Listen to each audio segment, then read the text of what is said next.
Hello, everyone.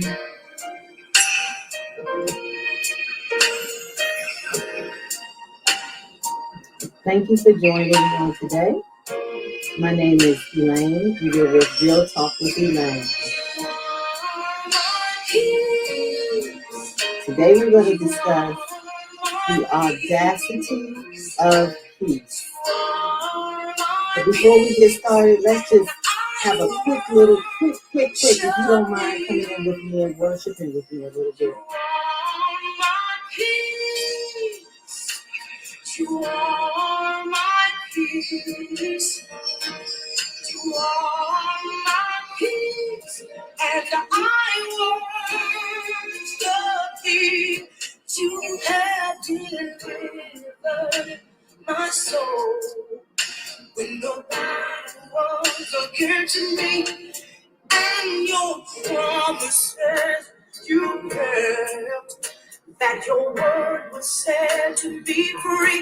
If I just keep my mind on thee, you'll keep me in a perfect peace. Come on, everybody, just allow yourself to just get in this spirit of peace.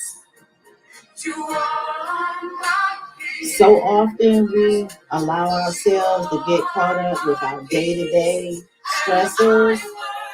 And it's right now you owe this to yourself, just to allow yourself to get into the peace that you deserve. You are my peace. Listen to the words.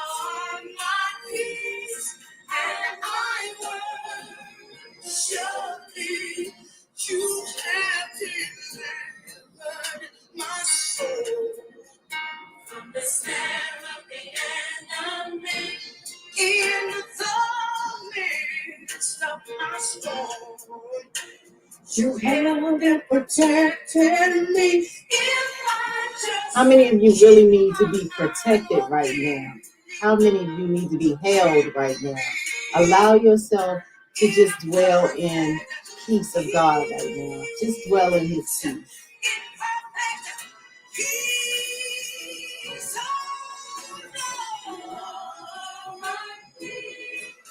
Yes, you are my peace. You're my peace, my peace. And I worship you. Yes.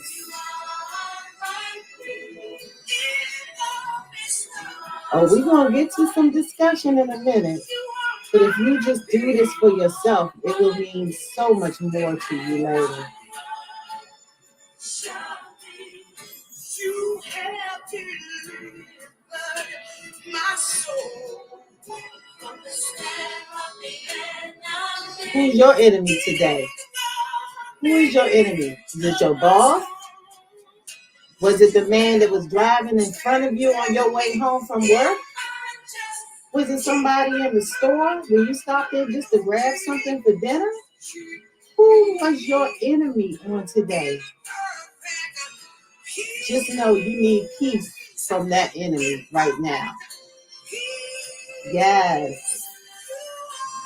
You are my peace.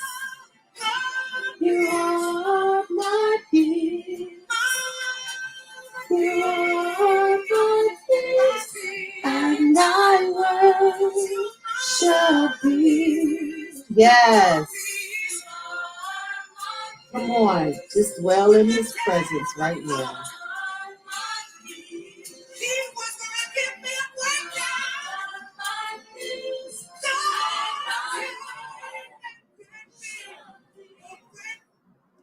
All right. Hello, everybody. Thank you for just giving me that little bit of time. I know that was the first 5 minutes of this video, but I promise you, that was so much for me. And I hope it was healthy for you to just think, let's start this thing off right.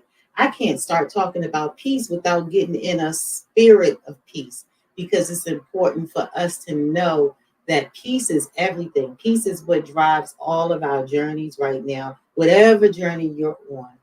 Let me introduce myself to you officially. For those who are new, my name is Elaine, and this is Real Talk with Elaine.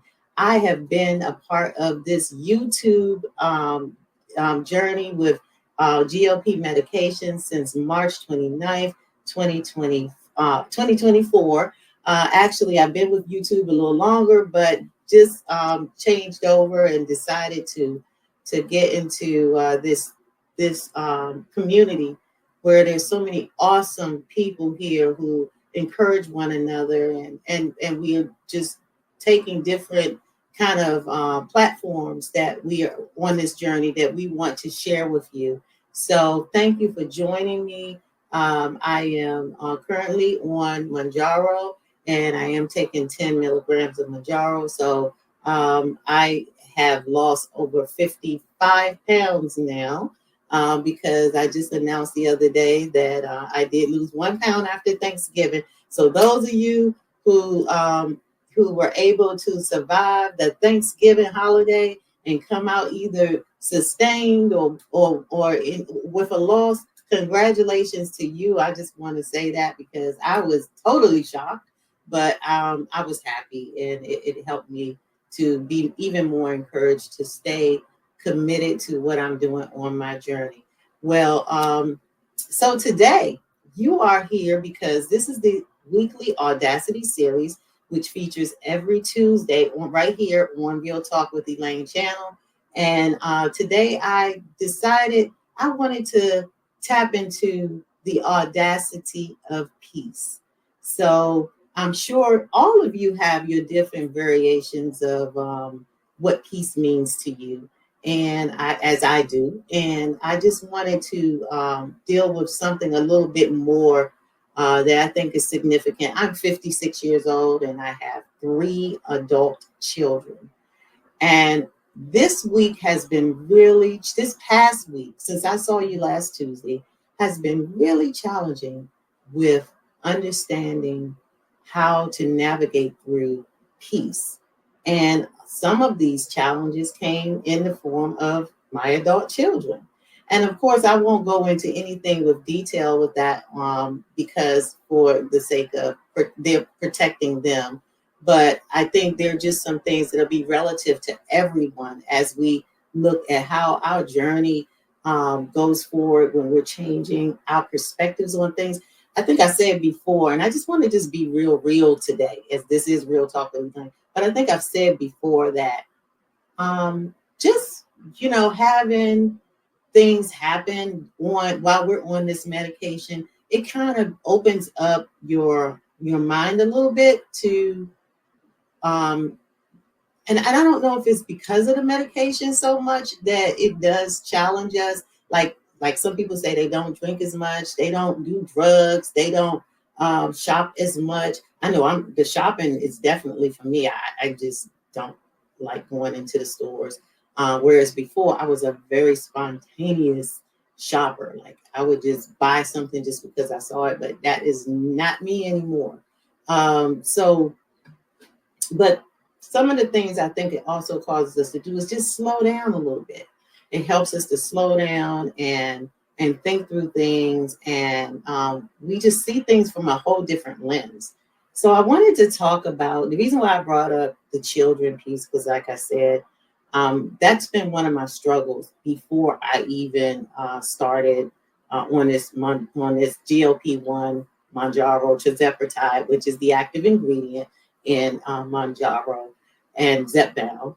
I started thinking about why, as we talked about last week, why do we have, what's the root cause of our issues in terms of how we got to the stage of being overweight or tapping into this disease of obesity.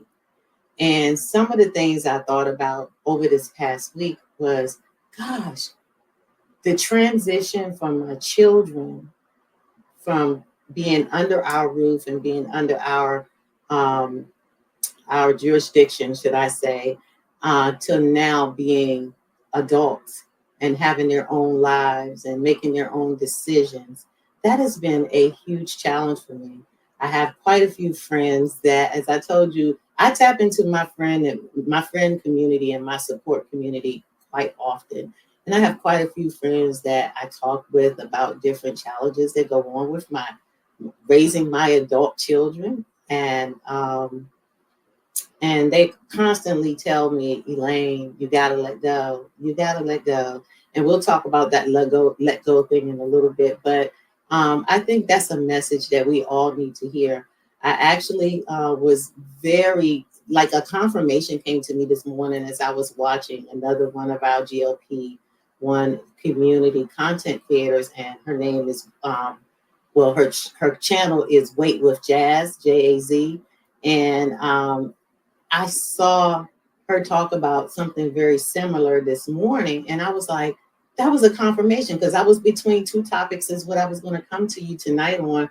But I kept feeling in my spirit that I needed to start off this Audacity of Peace. And I think this is going to be more than one Audacity of Peace series. So I will just go ahead and name this one Audacity of Peace Part 1, because this one is going to be dealing with our raising our adult children. So, what comes with raising? I'm always going to come with some facts and some details for you. So, this is a very educational kind of setting. So, hopefully, you can handle this as I will intermingle some of my personal information in between it and my personal journey with these challenges in between it. But I do like to give you something that you can glean from and take away from that will help you put some very practical pieces into place. So, raising adult children comes with its own, of course, unique challenges, and some of the common issues that we have and that we need to utilize also in navigating through this. And I'll just share a few. One is, are we still in? And I'm sorry, I didn't bring my bandage up, but are we still in independence, or are we supported? So is it independence that we want to foster in our kids, or is it support? Um, Balancing the need to support your adult children while encouraging their independence can be really tricky. It's important to respect their autonomy, okay? And how many times have you all heard your adult children say to you, and this probably started right after they hit their 18th birthday, I'm grown. I'm grown. You don't tell me what to do. I'm grown. Okay, well, maybe they didn't say that you don't tell me what to do because they might not be living adult children anymore. But it certainly they would say, I'm grown. I'm grown. So that is, I think, the first sign that they want to try to establish some independence or some autonomy from what you and your spouse or your partner may have tried to do to put them in the right direction. Okay.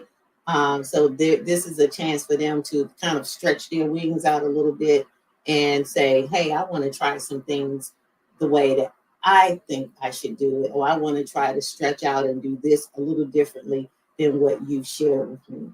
But the importance for us as parents is to know, how do we be there for them to continue to guide them when needed,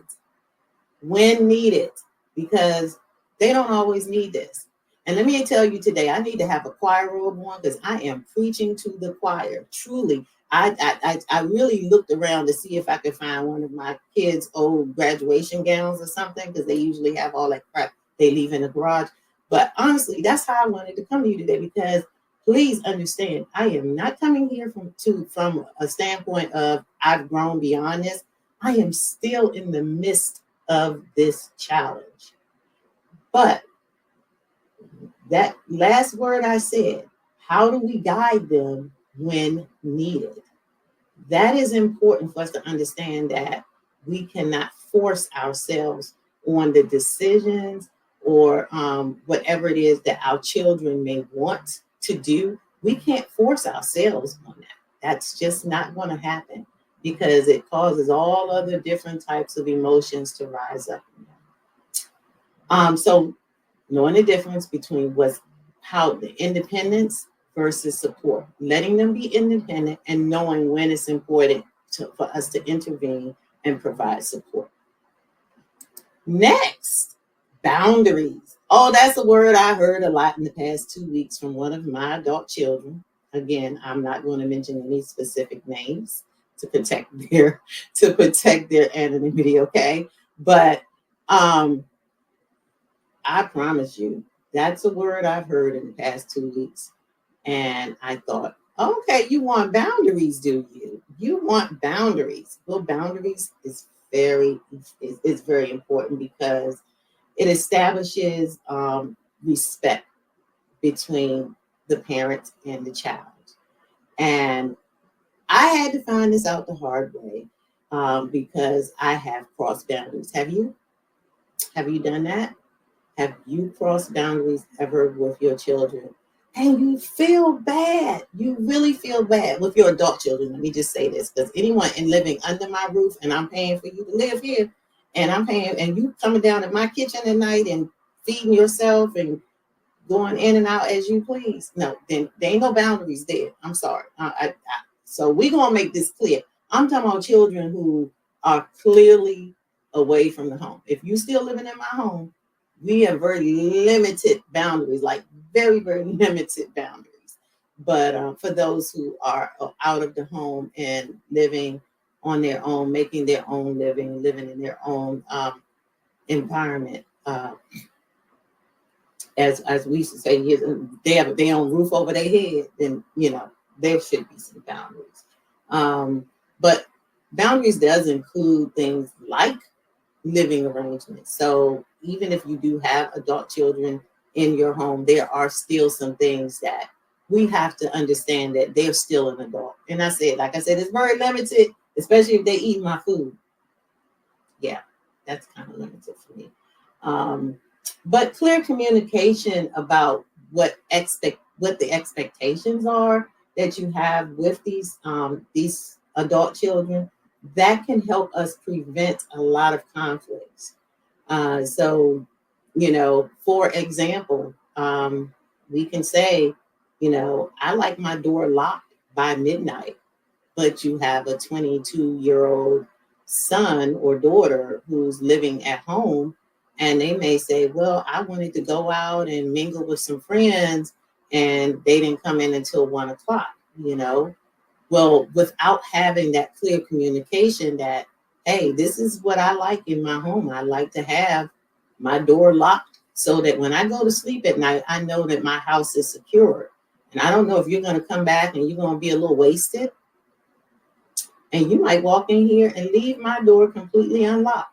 Does it sound like that this is a personal experience I'm giving you guys? Yeah, because it is. Yeah. So you have to make sure that you establish this.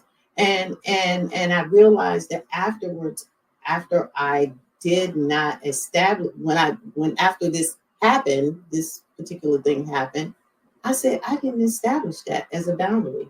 That wasn't something that when this child decided they needed to come back home for a little while, that I didn't say to them, hey, this is what my house rules are. But we have to be able to say, oh, these are the boundaries that we're going to set. All right. So some of you may have children that allow other people to come in and out your home. I'm a very private individual in my home. I don't do a lot of entertaining in my home. I don't have a lot of guests. That's just me. I know there are some people who are very open and forthright with people coming in and out of their home. But if you're not in my close circle, you're not coming in and out of my home. So that's another boundary that may be established, because you may have an adult child that's there that wants friends to come over every now and again. And what's the criteria? Have you effectively communicated with that child of what your expectations are? All right. So always looking at boundaries. And of course, we already kind of I just said communication, and that's just being open and honest about what you feel. And, sometimes your kids or your adult, I'm going to change that. Your adult children do not always want to share what their struggles are. Sometimes they don't feel comfortable. We know that they get to a point where they get older and they have their own circle of friends that they share different things with. but it is important to help them create a safe space to be able to have open dialogue with you. And that can make a big difference in your relationship with your adult children. All right. Financial issues. Oh wow, now that's a good one. Because the Mr. and Mrs. I'm grown, they can often come back and ask you for money when they need it. They not so grown then, mommy. Oh, it becomes mommy, not mom, or mother, as my son calls me. But mommy, can you please loan me or give me XYZ amount of money? So that is important for us to start showing our children, adult children, that you need to prepare for your life as we prepare for ours. Now, I know we've all been there. I mean, I personally, being that some of you have already know my background and my struggles. I didn't have that luxury to go and say, Mom, can I have? Because that wasn't going to happen. So I always had to be plan A, B, and C for myself. But sometimes our children look at us as plan B, C through Z. And some of us are really guilty. I'm going to slap y'all on the hand now. Some of you all are very guilty of falling prey to that every time they come running and they have a problem. So we're not teaching them financial independence. If they want to be independent and making their own decisions and doing their own thing and going where they want to go and being with who they want to be with, we also have to make them independent in their financial decisions. Okay. So always remember that we don't want to walk into these types of misunderstandings, because that leads to resentment, because now you're going to resent the fact that, this kid is coming back to you. This child is coming back to you every time they run into an issue. And it really does darken the relationship. All right. Ah, career and life choices. Career and life choices. Um, I remember having it being pretty influential, or trying to be pretty influential in the life of one of my adult children when they went off to college, and I wasn't pleased with what they wanted to select as a major in school. And I remember I kept saying to them, you're not going to make any money. If you take that field, you're not going to do anything. Have you looked at what you did career assessments in high school? Why would you want to go and do this, that, and the third? Okay. That is very difficult for us, because we want to have them make choices that we agree with, but that doesn't always happen. It's important to support their goals and support their dreams. I mean, I know some of them might want to go off and become Mickey Mouse on the Disney cruise ship, and that's fine, as long as they're getting a 2-week check every time they put that Mickey Mouse costume on. You need to help and support them in that goal for their lives, because this is something that they want to do. And being supportive will mean so much more, because how many of us have changed our careers over and over and over again?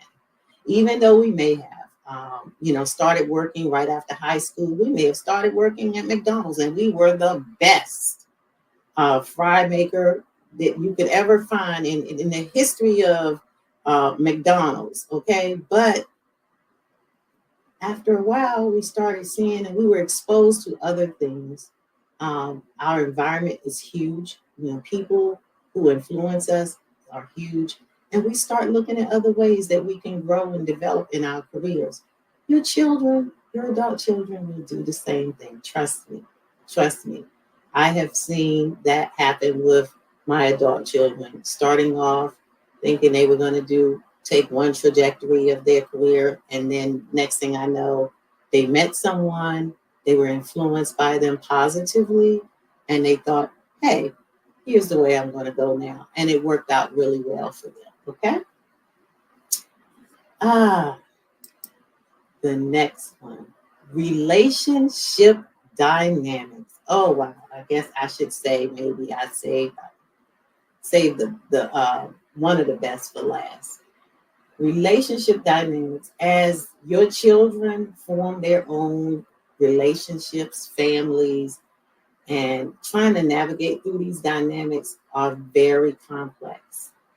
Um, I failed, and I'm not going to lie. I'm going to be very honest. And those who are close to me know what I'm talking about. But I failed in this area with one of the three of my adult children, where I tried to intervene and get involved with a relationship choice that they made, and it proved to be very painful for me. And this has been, and it actually is. I'm still coming on the other. Can't see my hand on the other side of that journey, because I clearly um, overstepped my boundaries, and I felt a certain type of way about why the relationship wasn't um, conducive for growth. And I don't know if I'm right or wrong. It was just how I felt. And I know that the intervention part of it was not right. And I found myself trying to save this child, this adult child, from continuing to make a mistake as I saw it. And it created a wedge between our relationship. And that has been a very painful part of my growth experience through this. Again, I said I'm wearing the choir robe today, so I'm not telling you anything that I have not suffered from personally or been a part of. And it wasn't and the intent was not to hurt. The intent was not to create a distance between this adult child and I, but intent versus impact is real. And so the impact was, it was very painful for this adult child. And in the result, it's painful for me as well. So trying to work on that healing process right now, for myself first, because I needed to go back and refocus on, why did I need to do this? Why did I feel I needed to get involved? And it's always because we want to protect them. We want to protect them. We want to protect their heart. We want to protect their finances. We want to protect their interests. We want to protect them all around. So that whole mama bear syndrome kicked in, and remember, some of us didn't have really good we didn't have, a lot of good examples growing up. I know for me, I didn't. I never had a protective piece. And so that was something that I did, and that really hurt the relationship. So that is where I'm in repair zone right now. So I'm in the shop getting the repairs. So I'll let you all know as this continues to grow how it how I'm able to come out on top, because I know that we're both going to come out on top, and I know that, and I trust that. Okay. Um, but all in all, respect and accept their partners and their choices, because that's going to be the key to you keeping a healthy relationship. All right. Um, the last piece that I want to share is letting go. We must ultimately be able to trust our adult children, that they should be able to make their own decisions. And I know this is one of the hardest pieces for us, as I just stated, but we have to let go. We have to eventually say, I'm going to let you do this. I'm going to trust you that you can make the right decisions for you. And guess what? They're not. They're going to make some bad decisions, just like you did and just like I did. We all make bad decisions. And I remember sitting down and talking to my husband about this recently and laughing at some of the stupid things we did. We've been together since we were 23 years old, and we're both 56 now. Well, we were 22 years old, and we're both 56 now. So I laughed at him and I said, man, we did some stupid things. Like we did some crazy things in our relationship. We did some crazy things in our finances. We did some crazy things in some of the decisions we made, some of the things we purchased, some of the places we live. I mean, we always made some crazy decisions. I was like, what the hell was wrong with us? But guess what? We made it through. And we're still here. And we're still growing. And we're still learning. So why shouldn't we allow our kids and trust that they're gonna make some bad decisions, but they need to do it without us holding their hand? So that is a key piece of nuggets that I'd like to drop in all of my viewer world today is let go. Let go, let God, let them do their thing. Okay? Because they will come back around and they will let you know, hey, I look back on this when how that old song say, as I look back over my life, they're gonna look back over their life one day and realize that was crazy. But if they come through alive, that's all we can ask for. That is all we can ask for.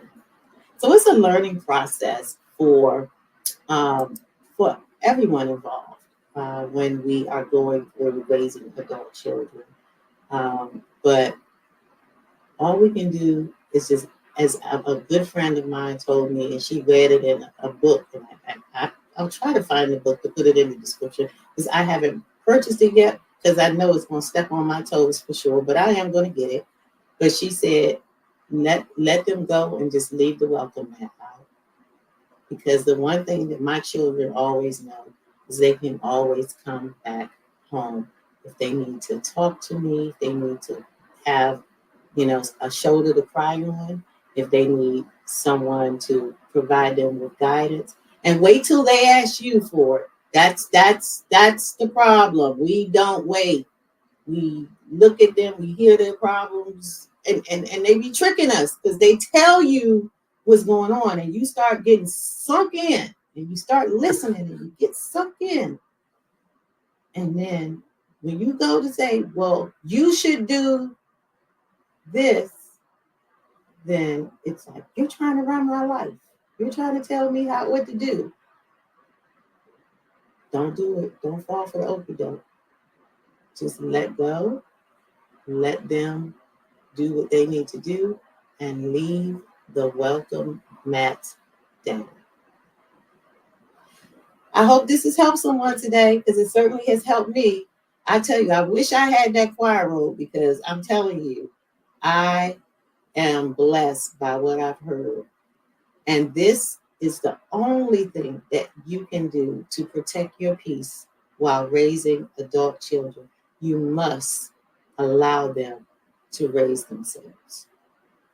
That's it. That's the key to it. Let them raise themselves because you raised yourself as an adult. So allow them. So I was hoping somebody would say, hey, there's no such thing as raising adult children. It's not, because we did our part. We raised them. If you are good, if you are a good mother and a father who have done what God has commanded you to do, raising up your child in the way they should go, you have done your part. Now it's time for them to take over the baton and run. And so I hope this has been helpful because it's definitely been helpful for me, as I stated. Thank you so much for joining me for this week's Audacity series, the Audacity of Peace. I love you guys. If you have not yet, I keep forgetting to say this at the beginning because this is, for me, it's not about all the followers thing. It's about being able to help someone. But I will say it, if you have not subscribed, I don't know why you haven't by now. If you haven't commented or you haven't liked this video, please take the time to do that right now. And I will see you next week, same time, on the Audacity series with Real Talk with Elaine. God bless. And protect your peace.